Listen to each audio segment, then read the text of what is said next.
Friends, आप सबका स्वागत है मेरे इस वीडियो लेक्चर में।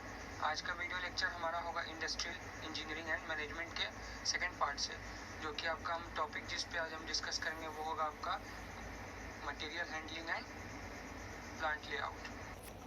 तो चलिए दोस्तों, बढ़ते हैं आज के कंटेंट सेक्शन की ओर, जो कि आपका फर्स्ट पार्ट। इसमें हम डिस्कस करेंगे definition of plant layout. Second part आएगा objectives of good plant layout. Third आएगा प्रिंसिपल्स ऑफ प्लांट लेआउट और उसके टाइप्स। फोर्थ में पढ़ेंगे flow pattern steps for planning for a new enterprise. Fifth में आपका आएगा definition of material handling. Sixth में function and principle of material handling. और सेवन आएगा मटेरियल हैंडलिंग डिवाइसेस। तो चलिए जल्दी से स्टार्ट करते हैं आज का video lecture. Plant layout, it is a plan for effective utilisation of facilities for the manufacture of products involving a most efficient and economical arrangement of machines, materials, personnel, storage, space and all supporting services within available floor area। कहने का मतलब है कि ये एक plan है, ठीक है, इफ़ेक्टिव यूटिलाइजेशन ऑफ फैसिलिटीज़, मतलब जितने फैसिलिटीज़ हमें प्रोवाइडेड किए गए हैं उसका अच्छी तरह से इस्तेमाल करना, ठीक है। ये एक प्लांट लेआउट का काम होता है, ठीक है। उसमें हम प्लानिंग करते हैं और वो कौन कौन से आपके फैसिलिटीज़ हैं, जैसे आपके हो गए प्रोडक्ट्स, ठीक है, फिर economical arrangement of machines, materials, personal, storage space और जितने भी सपोर्टिंग सर्विसेज है उस अवेलेबल फ्लोर एरिया के, उन सभी को इफ़ेक्टिवली वे में अरेंज करना और यूज़ करना, इफ़ेक्टिव यूटिलाइजेशन करना, वही क्या कहलाता है आपका प्लांट लेआउट। अब आता है ऑब्जेक्टिव्स ऑफ प्लांट लेआउट, ठीक है। तो सबसे पहला पार्ट है minimum material handling, facilitate manufacturing process, flexibility of arrangement, minimum utilisation of available resource, maximum utilisation of available resource, care for employees safety and convenience, ठीक है। यानी जितना कम से कम हमको मटेरियल को हैंडल करने में प्रॉब्लम हो उस वैसा अरेंजमेंट करना है, ठीक है। फैसिलिटेट करना है मैन्युफैक्चरिंग प्रोसेस को, मतलब उसको और ज़्यादा रीडिफाइन करना है अच्छे से, जितना हद तक हम उसको कर सकते हैं। फ्लेक्सिबिलिटी ऑफ अरेंजमेंट, मतलब इतना फ्लेक्सिबल वो होना चाहिए कि हमको किसी भी काम को स्टेज बाय स्टेज करने पे कोई प्रॉब्लम ना हो, एक स्टेज से दूसरे स्टेज में जाने में, ठीक है। फिर आपका maximum utilisation of available resource, जितना भी रिसोर्स मेरा अवेलेबल है उसका मैक्सिमम यूटिलाइजेशन, यानी कोई वेस्टेज नहीं करना है हमको। फिर care for employees safety and convenience, यानी एम्प्लॉयज़ का सेफ्टी और कन्वीनियंस का भी उसमें हमको ध्यान देना है। ये सब आपके क्या है, objectives of good plant layout. अब आता है आपका next part, types of plant layout. तो ये मेनली 4 टाइप्स के होते हैं, लाइन और प्रोडक्ट लेआउट, फंक्शनल और process layout, fixed position layout, combination layout. इसको मैं आगे और डिस्कस करूँगा। आगे बढ़ते हैं हमारे फ्लो पैटर्न टॉपिक की ओर। तो वो क्या होता है, it means the system to be adopted for the movement of raw materials from the beginning up to the end of the manufacturing. यानी ये क्या, ये वो सिस्टम जो कि हम अडॉप्ट करते हैं, किस लिए, तो मूवमेंट ऑफ रॉ मटेरियल्स, ठीक है। मूवमेंट ऑफ रॉ मटेरियल्स के लिए जो हम सिस्टम अडॉप्ट करते हैं, यूज़ करते हैं, from the beginning up to the end of manufacturing, यानी रॉ मटेरियल्स को फैक्ट्रीज में लाने से लेकर के उसका मैन्युफैक्चरिंग तक जो भी मेथड को हम अडॉप्ट करते हैं वो हमारा किसके अंडर आता है, फ्लो पैटर्न के अंडर, ठीक है। The overall objective of the flow pattern is to plan for the economical movement of raw materials and in process materials throughout the plant, ठीक है। इसका मेन ऑब्जेक्टिव यही होता है कि वो क्या करता है, प्लानिंग करता है economical movement of raw materials का, ठीक है। यानी मटेरियल्स कितना आसानी से आएगा और उसका मैन्युफैक्चर होगा, ये ओवरऑल आपका अंडर आता है फ्लो पैटर्न में, ठीक है। अब आपका नेक्स्ट टॉपिक डिस्कस करते हैं, steps in the layout for a new enterprise. जब भी हम कोई नया एंटरप्राइज को डेवलप करते हैं या लॉन्च करते हैं तब वो क्या क्या स्टेप्स उसके प्लानिंग करना होगा, ठीक है। सबसे पहला एक्यूमुलेट बेसिक डाटा, वहाँ के अगल बगल का बेसिक डाटा कैलकुलेट करना होगा। Analyse and coordinate basic data, उसको एनालाइज करने के बाद जितना बेसिक डाटा होगा उसको हमको अरेंज करना होगा, उसको अच्छे से कोऑर्डिनेशन बैठाना होगा। Decide equipments and machineries required, कौन कौन से इक्विपमेंट्स और मशीनरी चाहिए होंगे उस काम को करने के लिए। Fourth part, select material handling system, हम मटेरियल को किस सिस्टम से हैंडल करेंगे, वो प्रॉपर हैंडलिंग सिस्टम हमको अरेंज करना होगा, ठीक है, ताकि मेरा कोई भी काम रुके नहीं बीच में। फिर sketch plan of the plot, मतलब जिस एरिया पे हमको काम करना है उसका एक पहले से स्केच प्लान होना चाहिए कि किस चीज़ को हम कहाँ पर अरेंज करेंगे, ठीक है। उसके बाद आपका आता है determine a general flow pattern. जैसा कि मैंने पढ़ा फ्लो पैटर्न क्या होता है, तो वो एक जनरल फ्लो पैटर्न को हमको यूज़ करना होगा। फिर आपका आता है डिज़ाइन इंडिविजुअल वर्क स्टेशन। हर एक काम के लिए एक प्रॉपर वर्क स्टेशन बनाना चाहिए ताकि कहीं भी अगर फॉल्ट हो तो हम उसको अच्छे से जानकारी ले करके और चेक कर सकें उसके वर्क स्टेशन की ओर, ठीक है। Assemble the individual work station layout, मतलब हर एक काम के लिए, वही बात है कि हर एक काम के लिए हमको individual work station layout arrange करना होगा, ठीक है।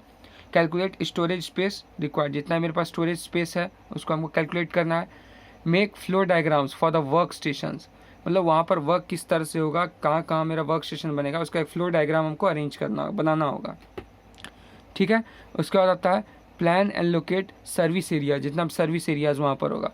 मेक मास्टर लेआउट, प्रॉपर एक लास्ट फाइनल लेआउट तैयार करना होगा। Check final layout, get official approval on the final layout और इंस्टॉल द अप्रूवल लेआउट, ठीक है। गवर्नमेंट से अगर किसी भी चीज़ को हम बना रहे हैं नया एंटरप्राइज को, गवर्नमेंट से उसका अप्रूवल लेना पड़ता है ना, तो एट लास्ट हम वही काम करके उसको फिर इंस्टॉल कर लेते हैं। अब आता है आपका टॉपिक मटेरियल हैंडलिंग। वो क्या होता है? It is the movement, protection, storage and control of the material and products throughout the manufacturing, warehouse, distribution, consumption and disposal. कहने का मतलब कि मटेरियल को जब हम फैक्ट्री में लाते हैं उसको हैंडल करते हैं प्रॉपरली, एट लास्ट उसके मैन्युफैक्चरिंग तक, वो पूरा ओवरऑल प्रोसीजर मेरा क्या कहलाता है? Material handling. कि हम उस मटेरियल को किस प्रोसीजर से हैंडल करते हैं, ठीक है। जिसमें आपका इंक्लूड था मूवमेंट्स, किस तरह का मूवमेंट्स वहाँ होगा, प्रोटेक्शन कितना है मेरा वहाँ पर, कितना स्टोरेज है, कितना कंट्रोल ऑफ मटेरियल है, ठीक है, और कितना प्रोडक्ट्स थ्रू आउट हमको मैन्युफैक्चरिंग करना है, ठीक है, इंक्लूडिंग उसके warehouse, distribution, consumption and disposal को देखते हुए कि हमको कितना काम करना है और कितना मेरा प्रॉफिट हुआ, ठीक है। तो ये सब आपका अंडर आता है मटेरियल हैंडलिंग। अब आता है functions and principles of material handling. तो इसका आता है 2 मेन बेसिक फंक्शंस होता है मटेरियल हैंडलिंग का। क्या? To choose production machinery and assist in plant layout so as to eliminate as far as possible the need of material handling.